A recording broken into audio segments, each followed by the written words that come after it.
Namaste EMO.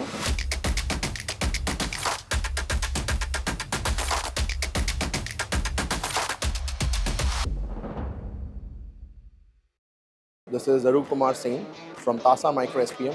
We're exhibiting at EMO. Here at the EMO exhibition, we see a lot of new technologies which have come across from all these different companies. A lot of these technologies you will be seeing in India, as India is adapting to these new technologies for their manufacturing developments that is coming towards India at this moment.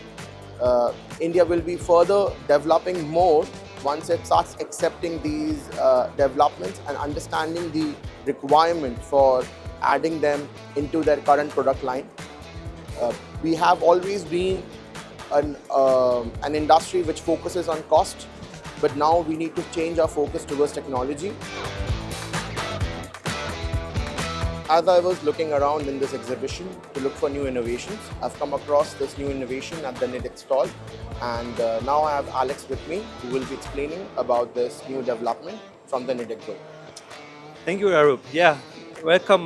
We are from Nidec, a Japanese company, and here at the EMO we show up our latest innovation. It's an internal generating gear grinding process. This is especially useful to make a very silent gears for the planetary gear system, which is now required, especially in the electromobility market, to have very quiet and very performant electrical vehicles. And also for new technologies, such as in robotics, we will use this technology to make very fine surfaces, to remove any pitch deviation after the heat treatment, and that is what this machine is made for.